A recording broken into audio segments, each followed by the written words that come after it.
साथियों नमस्कार, मैं अश्विनी कुमार। साथियों, आज सुप्रीम कोर्ट ने भी जो मुफ्त रेवड़ियों वाला कल्चर है इस पे एक टिप्पणी की है।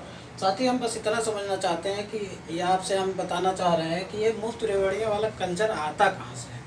साथियों, हम एक लोकतांत्रिक देश में हैं और लोकतंत्र में जो है सबसे अहम चीज़ जो होती है कि लोकतंत्र में प्रत्येक 5 वर्ष या 4 वर्ष हर जगह का अपना अपना होता है। जैसे भारत में है तो हर 5 वर्ष पे चुनाव होता है।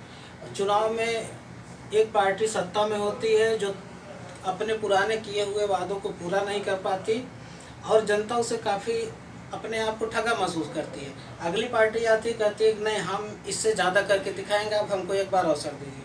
तो इस चक्कर में ये प्रतियोगिता चल जाती है कि हम ज़्यादा देंगे जनता को, हम ज़्यादा देंगे जनता को, और जनता जो है इस लोक लुभावने उलझनों में फंस जाती है। तो और उस दौरान तमाम पार्टियां अपने चुनाव के घोषणा पत्र भी जारी करते हैं।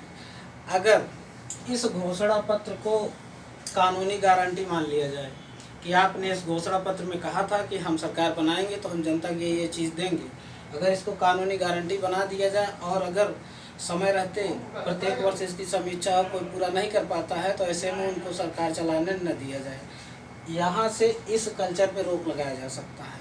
तो कोई भी झूठा आश्वासन दे कि जो अपने देश की लोक लुभावनी जनता को छलने का या बहकाने का प्रयास नहीं करेगा।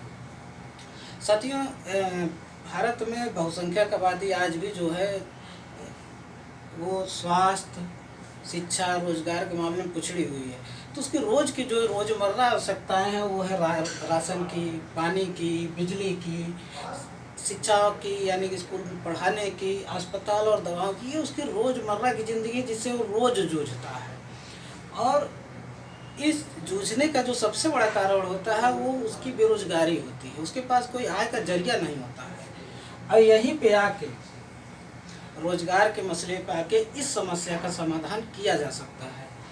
अब देखिए, जैसे कि 2014 में मोदी जी ने बहुत ज़ोर शोर से नारा दिया कि हम सत्ता में आएंगे, 2 करोड़ रोजगार हर साल देंगे, सबके खाते में 15 लाख नौकरियां देंगे, डीजल पेट्रोल सस्ता डीजल पेट्रोल और गैस बहुत सस्ता दे देंगे, इससे लोगों की बचत बढ़ेगी। लोगों की जब बचत बढ़ेगी तो स्वाभाविक सी बात है कि अगर बचत बढ़ेगी तो आप इन चीज़ों को पा सकते हैं। लेकिन आप इनके कार्यकाल को लगभग 8 साल होने वाला है, आप देख लीजिए ये चीज़ें नहीं हो पाई। जनता जो है छली गई, ठगी गई। लेकिन अगर रोजगार के मुद्दे पर हम एक राष्ट्रीय बेरोजगारी रजिस्टर बनाएं और उसको व्यवस्थित करें और उसके बाद जो है राष्ट्रीय बेरोजगारी रजिस्टर बने, उसमें नाम दर्ज हो और रोजगार की कानूनी गारंटी हो यानी कि मौलिक अधिकार में शामिल हो, तो इससे सरकारों पे दबाव रहेगा कि भाई हमने ये रजिस्टर में नाम दर्ज किया है, रोजगार या नौकरी देने की जिम्मेदारी सरकार की रहेगी।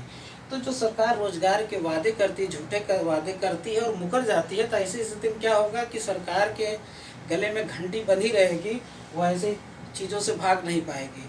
फिर हम अपने रिसर्च और डेवलपमेंट में जो है अच्छा सुधार कर सकते हैं, इस क्षेत्र में अच्छे खासे रोजगार का सृजन कर सकते हैं। शैक्षिक गुणवत्ता हमारी ख़राब है, हमारे यहाँ के खुद छात्र विदेशों में जाके पढ़ रहे हैं, तमाम मेडिकल और तकनीकी संस्थाओं में, MBA संस्थाओं में। अगर हम शिक्षा की गुणवत्ता सुधारना चाहते हैं और जो विश्व गुरु की बात करते हैं, हम अपनी शिक्षण संस्थाएं इतने डेवलप करते हैं कि लोग यहाँ आके पढ़ें, भारत में आके पढ़ें, तो यहाँ पे रोज़गार का सृजन ज़्यादा होगा। उसी तरीके से जब तक रोज़गार न मिले, रोज़गार मौलिक अधिकार हो, जब तक रोज़गार न मिले तब तक उसको बेरोजगारी भत्ता दिया जाए, तब जाके सरकारों के ऊपर एक नकेल कसी रहेगी। जो सरकारें ये झूठ बोल के जो है निकल जाती हैं तो सरकारों दबाव में बनी रहेंगी। इसलिए साथियों, ये जो 3 का कल्चर है ये 2-3 जगहों पर रोका जा सकता है। तो इनकी घोषणा, पार्टियों के घोषणा पत्र को कानूनी गारंटी माना जाए। एक, रोजगार पे रोजगार बेरोजगारी, राष्ट्रीय बेरोजगारी रजिस्टर बने, रोजगार को मौलिक अधिकारों की श्रेणी में शामिल किया जाए, शिक्षा और स्वास्थ्य के क्षेत्र में ज़्यादा से ज़्यादा जो है इनोवेशन किया जाए और निवेश किया जाए, तब हम इस कल्चर से जो है निपट सकते हैं कि जनता को अगर ये चीज़ मिल गई, अगर आदमी को रोज़गार मिल गया तो ये चीज़ें वो लेने के लिए प्रयास ही नहीं करेगा।